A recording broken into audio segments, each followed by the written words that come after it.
그러므로 형제들아, 우리가 예수의 피를 힘입어 성소에 들어갈 담력을 얻었나니 그 길은 우리를 위하여 휘장 가운데로 열어놓으신 새로운 사흘 길이요 휘장은 곧 그의 육체니라. 또 하나님의 집 다스리는 큰 제사장이 계시매 우리가 마음에 뿌림을 받아 악한 양심으로부터 벗어나고 몸은 맑은 물로 씻음을 받았으니 참 마음과 온전한 믿음으로 하나님께 나아가자.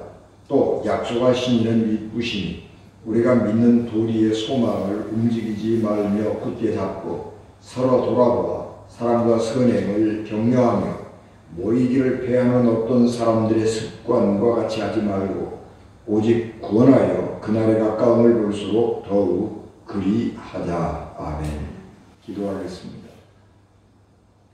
은혜가 충만하신 아버지 하나님, 저희들을 위해 생명의 양식을 풍성하게 하옵소서. 영의 양식이 없어서 굶주리는 사람들, 그래서 힘겹고 어려운 사람들이 많은데 우리들에게 하나님께서 위로부터 주시는 생명의 양식이 풍성하게 하시고, 그래서 우리가 늘 기뻐하며 감사하며 하나님이 주시는 생명과 생명력으로 살아가게 하옵소서. 말씀을 듣는 저희들 하나님의 능력과 권능을 갑절로 더하여 주시고 말씀을 전하는 이 종에게 성령을 충만하게 하옵소서. 우리 주님 예수 그리스도 이름으로 기도하옵나이다. 아멘. 어느 민족이나 가장 행복한 것이 뭐냐 그러고 그러면 가족들이 한 곳에 모여서 먹고 마시고 건강하게 사는 것이다, 그렇게 말을 합니다. 사람이 가장 큰 기쁨, 가장 큰 행복은 사람이 사람과 함께 있을 때입니다. 그리고 옆에 있는 사람이 사랑하는 사람이라고 하면, 내가 사랑해야 될 사람, 나를 사랑해주는 사람이라고 하면 그 사랑은, 그리고 그 행복은 더욱 배가 될 것입니다. 과거 농경시대에는 이게 집성촌이라고 그래서 다 온 일가 친척들이 한 동네에 모여서 살았지요. 그래서 한 동네 사는 사람들 이렇게 촌수를 따져보면 다 할아버지고 아저씨고 뭐 삼촌이고 이렇게 가까운 동네에서 살았습니다. 그런데 이제 그런 때에는 늘 이렇게 얼굴을 보고 살지요. 그래서 특별하게 어떤 명절을 만나면 아주 특별한 음식을 만들어 놓고 한자리에 모여서 음식을 나누면서 행복을 함께 나누었습니다. 그런데 지금은 이제 산업사회가 되고 사람들이 각각의 형편과 처지를 따라서 뿔뿔이 흩어져서 살기 때문에 우리가 만나는 일들도 좀 드문드문해졌고 만날 일들도 별로 없어지게 되었습니다. 그래서 이제 겨우 해봐야 이렇게 명절 때나 되면 모이게 되고 만나게 되고 이제 그러는데 이제 그것도 자주 안 만나다 보니까 만나는 일들이 조금 시큰둥해지기도 했습니다. 그래서 가족의 권이라고 하는 것이 굉장히 좁아졌어요. 옛날에는 아주 굉장히 넓게 생각을 했었는데 요즘에는 가족 그래봐야 직계가족 뭐 이런 정도 생각을 하기도 하고 무슨 사촌 그러면 굉장히 먼 것처럼 1년 가봐야 한 번도 안 만나는 만날 일이 없는 그런 상황에 있게 됩니다. 또 사람들이 많은 사람들하고 이렇게 더불어서 살다 보니까 사람을 만나는 일이 두려워지는 사람들이 있습니다. 그래서 사람들을 많이 모여 있는 곳에 가기가 싫어지는 거예요. 그래서 명절날 가족들이 다 모이는 자리에 가기가 싫어지는 그런 사람들도 있어서 명절이 부담스럽게 생각이 드는 사람도 있고 가족들 모임 좀 안 했으면 좋겠다 그런 생각을 하는 사람들도 생겨나게 되는 것입니다. 그러나 우리가 세상이 아무리 변해도 변하지 않는 것 하나 있는데 역시 사람이 힘이고 사람이 기쁨이고 사람이 행복이라고 하는 것이고 사람이 모이는 곳에 힘이 넘쳐나는 것입니다. 그래서 사람이 요즘 우리들이 사람이 많아서 싫다 그렇게 하는 사람도 있지만 사람이 없어서 너무너무 명절이 되면 외롭고 힘든 사람들도 우리 주변에 많이 있다고 하는 것을 기억을 해야 합니다. 그래서 우리가 명절날 사람들이 모이는 것을 부담스럽게 생각하거나 귀찮게 생각하지 말고 모이는 것이 기쁨이다. 우리 집에 사람들이 찾아오는 것 이거 굉장하고 즐거운 일이고 이게 아주 축복된 일이다. 그렇게 생각을 긍정적으로 넉넉하게 바꾸고 명절을 맞이하는 것이 필요할 것입니다. 사람들의 모임이 기쁨이고 능력이고 힘이고 위로가 된다고 하는 사실을 가장 잘 절감하는 것이 교회입니다. 교회는 처음부터 사람들이 매일 새벽에 모여서 예배하기 시작했습니다. 교회는 박해를 받아서 목숨이 위태로운 지경에 처한 그런 상황 가운데서도 사람들은 어떻게 하면 모이려고 애를 많이 썼고 그래서 사람들의 눈을 피해서 동네에서 외딴 곳에 모이다가 또 더 사람들의 눈을 피해야 되는 일이 생기기 때문에 땅속에 불을 파고 모이기 시작을 했습니다. 그래서 이 교회는 어떻게 하든지 모이는 일이 사람들이 함께 모이는 일이 힘이고 능력이고 기쁨이고 행복이라고 하는 사실을 깨닫고 어떤 어려움이 있어도 이 모임을 그치지 않았던 것입니다. 원래 기독교의 모태는 유태교잖아요. 유태교는 하나님께서 명령하셔서 늘 모이라고 하는 그래서 모임의 중요성을 강조하는 민족이었고 종교였죠. 그래서 매 주일 안식일에는 동네 가까운 회당에서 예배를 드리지만 1년에 3번은 이스라엘의 모든 남자는 중앙성소 예루살렘 성전에 가서 예배를 드리고 그리고 가족들과 함께 예배를 드리고 남은 그 제사 음식을 나눠 먹고 또 제사에 함께 참여한 사람들과 함께 그 제사 음식을 나눠 먹으면서 축제를 즐기고 우리가 하나님의 백성이라고 하는 사실을 확인하면서 즐거움을 나누었던 것입니다. 그런데 이제 예루살렘에 가가지고 성전에서 예배를 드릴 때에는요, 한꺼번에 다 모여서 예배를 드리는 것이 아니고 가족 단위로 예배를 드리는 거지요. 그래서 각 가족마다 순서 차례차례 제사장이 제사를 집례해주고 또 가족들이 모여서 예배 음식을 나누고 그럴 때 가서 제사장이 축복을 해주고 기도해주고 이제 그렇게 예배를 드렸습니다. 제사를 지냈죠. 사실은 이스라엘 백성들은 예루살렘 성전에 들어가서 제사를 지내는 것이지만요, 성전 안에는 뭐가 있는지를 잘 몰라요. 왜냐하면 성전 안에는요 들어갈 수가 없어요, 일반 사람들은. 그래서 겨우 성전 뜰에 모여서 장작불 펴놓고 그 제단 위에다가 제물을 받쳐서 불에 태우고 때로는 익히기도 하고 삶기도 하고 굽기도 하고 그러면서 그런 것 가지고 제사를 지내게 되는 것이고, 성전 안에는 제사장이 들어가거든요. 성전 안에 성소와 지성소가 있으면 성전 안에 성소에는 등불을 이렇게 켜놔요. 여러분, 우리가 성전 안은요 이 창문이 없어요.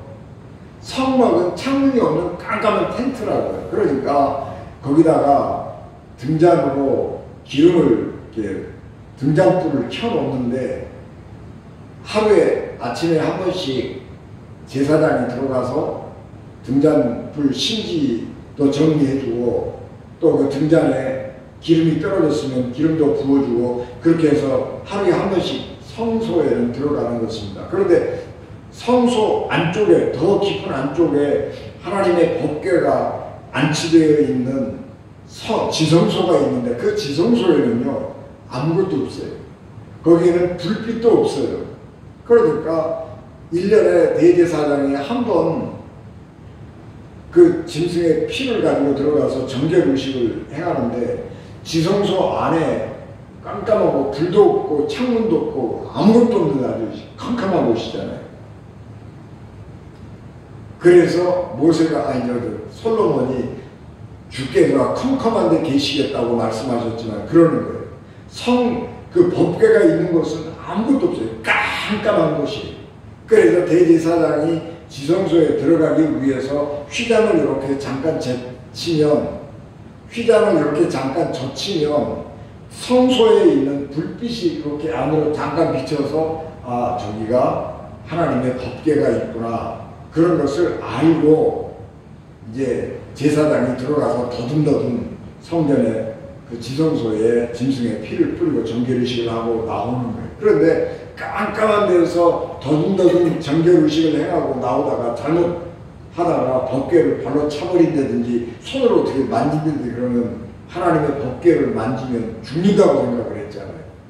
그러니까 두려움 가지고 정결의식을 행했고, 그래서 사람들은 제사장이 죽었나 대제사장이 죽었나 살았나를 알기 위해서 이 대제사장이 입는 그 제사장이 입는 예복 가에다가 방울을 달아놓고 방울 소리가 딸랑딸랑 나면 아, 제사장이 죽지 않고 살아있구나, 그러고 알다가 제사장이 밖으로 나왔을 때야 비로소 아, 하나님이 말씀하신 정결의식을 무사히 잘 마쳤구나, 그리고 안도하고 그랬던 것입니다. 그런데 그렇기 때문에 이 일반 사람들은요, 하나님이 앉아 계셔서 사람들의 죄를 용서해주고 사람들을 심판하신다고 생각을 했던 그 법궤, 그리고 그 법궤의 위 뚜껑, 시은좌라고 그러는 것이죠. 그 법궤 뚜껑 그거 본 적이 없어요. 그래서 이 이스라엘 사람들은 제사를 지낼 때에 간접적으로 하나님께 제사를 지고 하나님의 말씀을 듣는 거죠. 그래서 제사장이 제사를 집례하고 그것으로 제사장이 자기의 죄를 하나님께 고하는 것으로 그렇게 제사를 지내고 죄 용서를 받았습니다. 그런데 예수님께서 십자가에 달려 돌아가셨습니다. 그럴 때에 변화가 몇 가지가 일어나죠.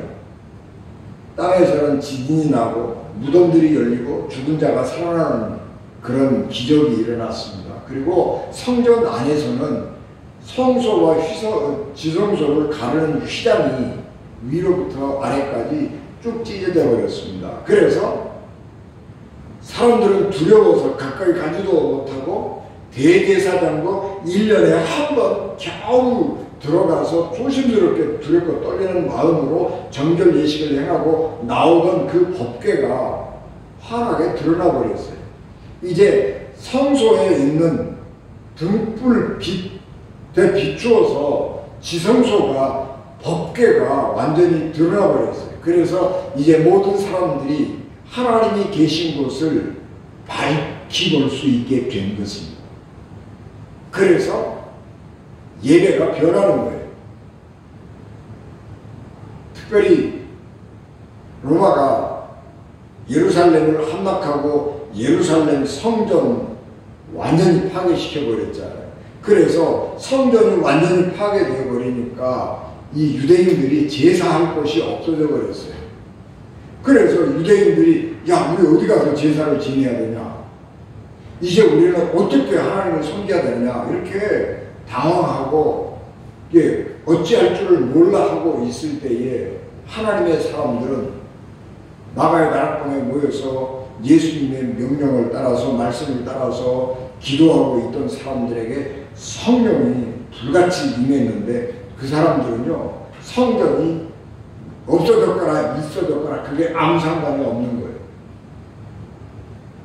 왜냐 그러면 성령을 충만히 받았기 때문에 내가 우리 사랑하는 성도들이 한 곳에 모여서 기도하고 예배하고 찬양할 때 성령의 임재하심을 느꼈고 여기에 하나님 계신다고 하는 것을 보았고, 그렇기 때문에 예배 드리고 말씀을 듣고 하는 것을 하나님의 얼굴을 보는 것이다, 그렇게 생각했다는 거예요. 그러니까 이제는 유대인들처럼 법궤가 있느냐 없느냐 그런 거가 중요하지 않아요.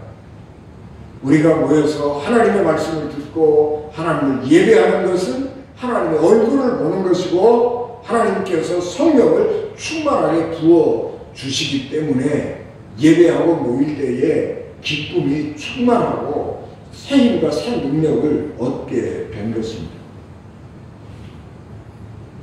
그래서 예수님을 믿는 사람들은 새로운 자기 정체성을 갖게 됐습니다. 이제 우리는 예루살렘 성전에 가서 짐승을 잡아서 제사를 지내는 하나님의 사람들이 아니고 내면으로는 예수 그리스도가 십자가 위에서 달려 돌아가실 때 흘리신 피가 우리의 죄를 다 용서했고, 그래서 우리는 예수님의 십자가 위에서 흘리신 피 때문에 우리의 마음의 죄악이 다 용서받은 사람들이다 라고 하는 확신, 그리고 그런 확신을 가지고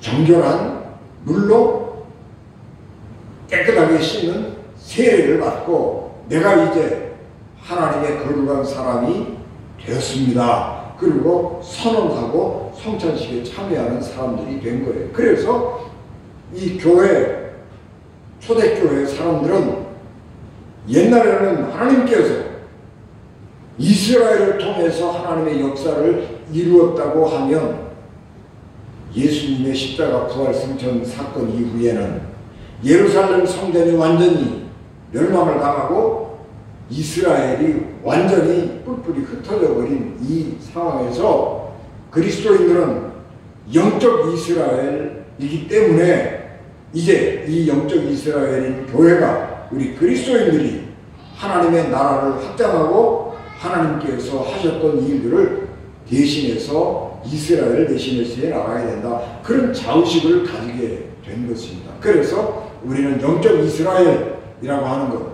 그리고 우리는 하나님 앞에 예배를 드릴 때에 우리가 바로 이 세상의 영적인 제사장이라고 하는 자의식을 가지고 살아가게 된 것입니다. 예수 믿고 난 후에 달라진 게 뭐냐? 그러면 예수 믿는 사람들은 매주 정기적으로 한 곳에 모였다고 하는 거예요. 예수 믿고 뭐가 달라졌느냐?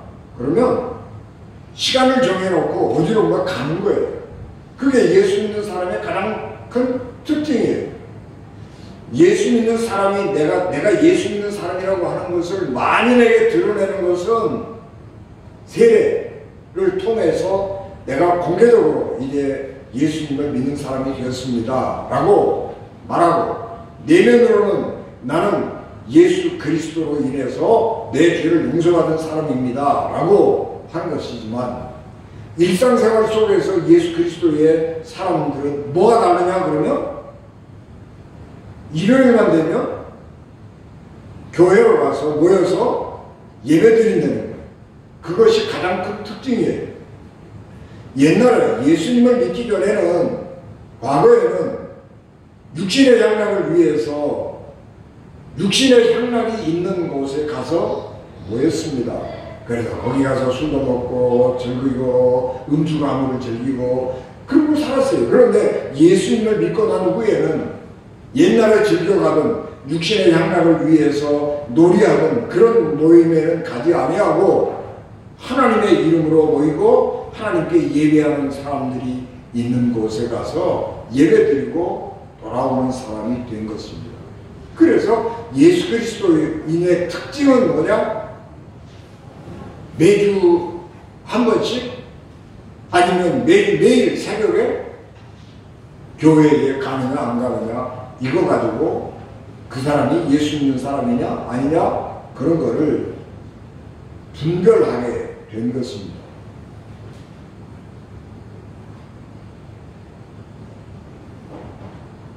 그래서 유대인들은 성전 가서 제사를 지내는 것을 하나님의 얼굴을 배우는 것이다 그렇게 생각을 했다면, 그리스도인들이 한 곳에 모여서 예배드리는 것, 그것을 하나님의 얼굴을 배우는 것이다 그렇게 생각을 하고 모였습니다.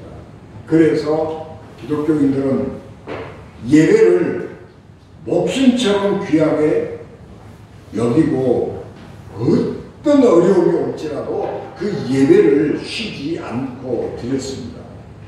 그러므로 우리 그리스도인들은 하나님의 백성들과 함께 모이는 일에 열심을 다해야 하는 것입니다. 코로나 창궐 이후에 사람들은 유튜브나 인터넷으로 영상 예배를 드려도 된다는 생각을 가진 사람들이 늘어났습니다. 옛날에는 텔레비전을 보면서 예배를 드리는 사람들도 있었거든요. 큰 대형 교회들은 방송국에 계약을 맺고 예배 실황을 중계했습니다. 그러니까 교회를 못 가는 사람들은 그 시간에 텔레비 틀어놓고 예배를 드렸어요. 그런데 지금은 코로나 이후에 유튜브 이런 방송들이 일상화되어 있기 때문에 아무 때라도 유튜브 들어가서 켜면 예배를 혼자 드릴 수 있는 시대가 되었습니다. 그래서 사람들은 교회에 가지 않아도 예배를 드릴 수 있다고 생각을 하게 되었습니다. 그리고 교회 가서 예배 안 드려도 내가 혼자 유튜브 보고 핸드폰으로 예배 드리고, 그리고 필요하면 내가 혼자 성경 읽고 또 뭐 성경 공부하고 그러면 된다고 생각을 한 것입니다. 여러분, 그러나 중요한 것은 성경 지식이 아니라고요. 성경 지식은 우리를 구원할 수 없습니다. 성경 지식은 우리에게 생명과 성령의 능력을 제공해 주지 못하는 것입니다. 우리가 예수 그리스도를 믿고 올바른 신앙생활을 하기 위해서 성경 말씀이 필요한 것이지, 성경 말씀이 믿음을 가지고 성경을 보고 성경을 연구하고 성경을 사랑하는 것이지, 믿음이 없이 성경 지식만 가지고 우리가 구원을 받을 수 없다는 사실입니다. 우리가 코로나가 창궐하면서 사람들이 교회에 모여서 예배 드리는 것을 폐지하고 우리가 영상으로 예배를 드렸잖아요. 그런데 그것은 특별한 상황이에요. 비상 상황이에요. 다른 사람들과 함께 모여서 내가 코로나에 감염돼서 내 목숨이 위태로울지 모른다라고 하는 생각 때문에 교회가 예배를 폐지하자 그런 게 아니고, 우리 교회가 함께 모여서 예배하는 것 때문에 질병이 더 많이 퍼져서 다른 사람들의 생명을 위협하면 안 된다고 하는 생각.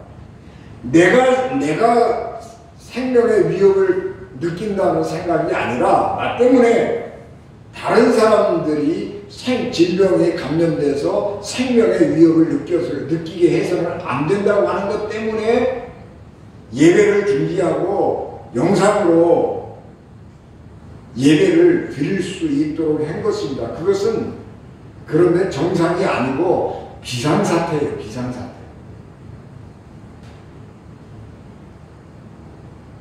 이제 모든 것이 일상으로 돌아오게 되면 예배도 일상으로 돌아와서 드려야 하는 것이 옳습니다. 영상으로 예배를 드리는 것은요, 신앙생활을 연명하는 거예요. 이어가는 거. 그냥 숨만 쉬는 거라는 거예요.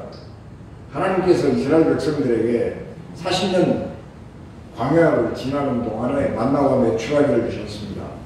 이스라엘 백성들이 40년 동안 광야에서 만나를 먹었는데 그 만나가 여러분 굉장히 신기한 음식이잖아요. 그런데 그 음식은요, 이스라엘 백성들이 농사도 지을 수 없고 목축하기도 아주 불편하고 짐승이 없던 건 아니에요. 짐승이 있기는 있었지만 그 짐승을 잘 돌볼 수 있는 환경이 안 돼요. 그러니까 어려울 수밖에 없지요. 가난할 수밖에 없지요. 안 그러면 굶어 죽지요. 그래서 하나님께서 만나를 40년 동안 주셨어요. 근데 그 만나는요, 조리법이 간단해요. 또 이스라엘 백성들이 농사를 안 지으니까 양념이 없어요. 그러니까 하나님이 주셔서 연명하도록 우리에게 주신 음식이기 때문에 감사한 마음으로 그 음식을 먹기는 하지만 맛이 없어요. 그래서 이스라엘 백성들이 만나가 맛이 없다고 불평했거든요. 그런데 그 하나님이 주신 그 기적의 음식이지만 비상사태, 비상식품이에요. 그래서 가나안 땅에 들어가서 이스라엘 백성들이 농사를 짓고 가나안 땅의 소사를 먹게 될 때에 만나는 그치는 것입니다.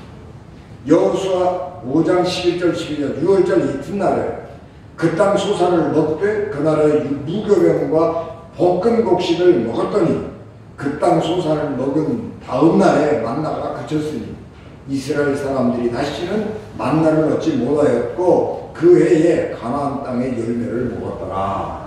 그렇게 말씀하셨습니다. 가나안 땅에 들어갔기 때문에 이제 하나님께서 주셔야 비상식량을 주셔야 할 이유가 없어졌어요. 그래서 자기가 땅에 농사를 짓고 땅에 이 양념을 심어서 풍성한 소출을 가지고 풍성한 양념들을 사용해서 음식을 만나게 먹고 살게 되었던 것입니다. 그래서 만나보다 훨씬 더 맛있는 음식을 먹고 살아가게 되는 것입니다.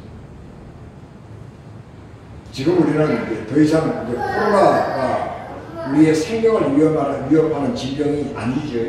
모든 게 일상으로 돌아가고 정상화되었습니다. 이제 마지막으로 한 가지 제약이 있었는데 마스크였었죠. 이제 의료기관이나 대중교통 외에는 마스크도 이제 해제가 되어서 일상으로 다 돌아갔습니다. 영상 예배를 드리는 거 하고 우리가 하나님의 집에 모여서 대면 예배를 드리는 거하고는 비교할 수가 없는 거예요. 만나와 양념이 풍부하게 들어간 음식과 맛이 비교할 수 없는 것과 마찬가지예요.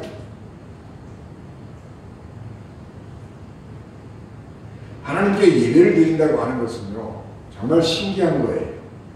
그런데 그 예배를 혼자 드리는 거하고 함께 모여서 드리는 거하고는 너무너무 다른 거예요. 왜냐 그러면 하나님은 하나님의 백성들이 모일 때, 한 자리에 모일 때 그 모여서 예배하는 우리 위에 성령을 강력하게 부어주시기 때문에 그렇습니다. 우리가 집에서 혼자 예배 드릴 수 있잖아요. 그러나 왜 우리가 교회에 나오는 거예요? 왜 우리가 함께 모이는 거예요? 우리가 여기에 모일 때에 성령의 역사가 더 강하게 일어나는 거예요. 그래서 예배에는 신비한 능력이 있고 예배 드릴 때에 신비한 하나님의 은혜가 임하는 것이고 하나님의 힘과 능력을 예배 드리면서 덧입는 것입니다. 혼자 기도하고 예배 드릴 때 경험할 수 없었던 하나님의 은혜와 능력을 함께 모여서 예배 드릴 때에 경험할 수 있게 된 것입니다. 성령의 역사가 하나님의 사람들이 모일 때 그곳에 함께 하시기 때문에 그렇습니다.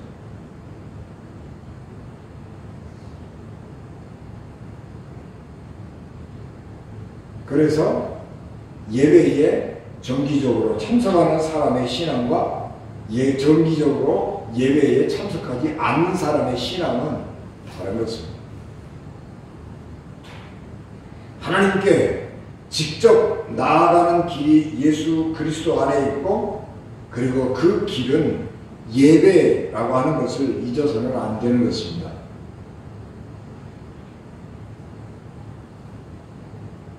예배를 우리가 참석하지 않고 자기 혼자 예배를 드리는 것은요, 구약시대의 사람들이 제사 지내는 거하고 똑같아요. 그냥 하나님 앞에 나오기는 나오는 것이지만 잘 몰라요. 저 안에 뭐가 있는지도 모르는 거예요. 신앙생활에 기쁨이나 깊이나 힘이나 능력이 없는 거예요. 이스라엘 백성들이 성전에 가서 예배를 제사를 지내고 제사장이 축복을 받고 말씀을 제사장이 전해주는 말씀을 듣지만 성전 안에 뭐가 있는지도 모르잖아요. 한 번도 본 적도 없고 들어가 본 적도 없단 말이에요. 그냥 말만 들었어요. 구약의 제사가 그랬다면 신약에 우리가 하나님께 예배드리는 것은 예수 그리스도를 통해서 하나님의 얼굴로 직접 하나님의 보좌 앞으로 직접 나가는 것입니다. 그리고 하나님의 얼굴을 직접 보는 것과 같은 그런 분명한 그런 강력한 역사가 예배 안에 있는 것입니다. 그렇기 때문에 예배를 게을리해서는 안 되는 것입니다. 때로는 우리가 예배 드릴 때 나태해지고 싶은 생각이 있잖아요. 몸이 피곤하고 힘들고 그래서 주일날 교회에 오는 것이 번거로운 때도 있고 여러분 교회 나오려고 그러면 굉장히 부지런해야 되잖아요. 주일날 좀 이렇게 편안하고 쉬고 싶은데 교회에 와야 되니까 부지런히 서둘러야 돼요. 그래서 아주 예수 믿으려고 그러면 부지런해야 돼요. 그런가 하면 우리가 하나님께 예배하는 일은 마귀가 굉장히 싫어하는 일이기 때문에 교회를 못 가게 자꾸 붙드는 그런 경우도 있습니다. 그래서 교회 가려고 그러면 무슨 일이 생기고 그래서 교회 못 가게 되는 그런 상황들이 생기기도 하고 그런다면 그것은 예배가 그리스도인들에게는 생명같이 귀한 것이기 때문에 사탄이 막아서 그렇답니다. 그러나 우리는 그런 시험들을 이겨내야 하는 것이고 우리가 부지런함을 열심을 가져야 하는 것입니다. 열심을 낸다고 하는 게 뭐예요? 부지런함이죠. 예배를 드리려고 하면 부지런해야 돼요. 부지런한 사람이 예배를 또 드릴 수 있지. 그래서 우리가 예배 드리는 일에 참 부지런해야 하는 것입니다. 예배를 드리는 것은 하나님의 기쁨을 함께 누리는 통로이고 성령의 능력을 받는 가장 완전하고 가장 빠르고 또 우리가 갈 수 있는 지름길인 것입니다.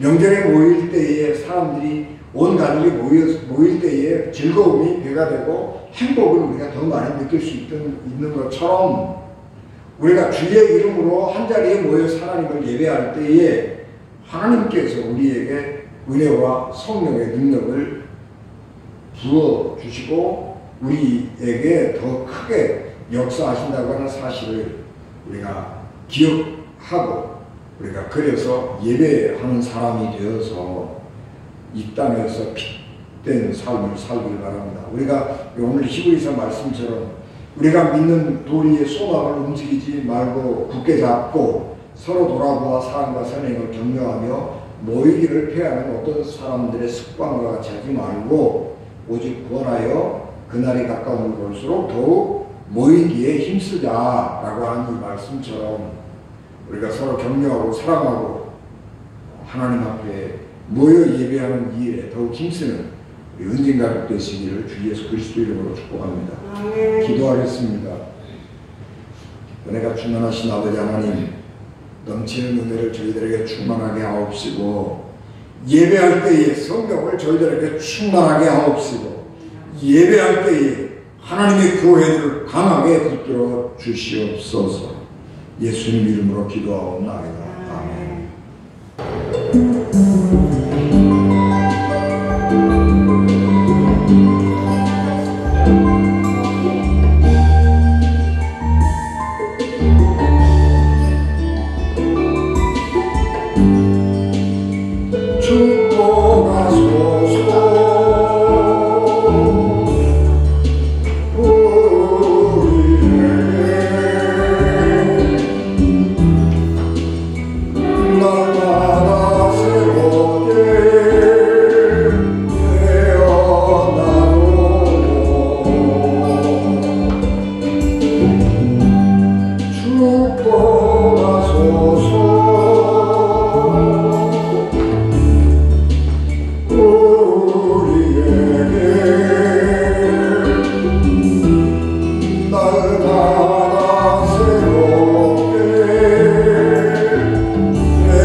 지금은 교회의 머리가 되시며 길이요 진리요 생명이 되셔서 우리를 하나님 나라로 인도하신 예수 그리스도의 은혜와 죄인들을 구원하시려고 자기 아들을 십자가에 버리신 하나님 아버지의 극진하신 사랑하심과 성령님의 감동, 감화, 역사, 위로, 교통, 내재에 주관하시니 예배를 마쳐 돌아가는 사랑하는 성도들 심령과 가정과 기업과 자녀들 위해 피값으로 세우신 우리 은진 교회 위에 지금부터 영원히 함께 하시기를 간절히 축원하옵나이다. 아멘.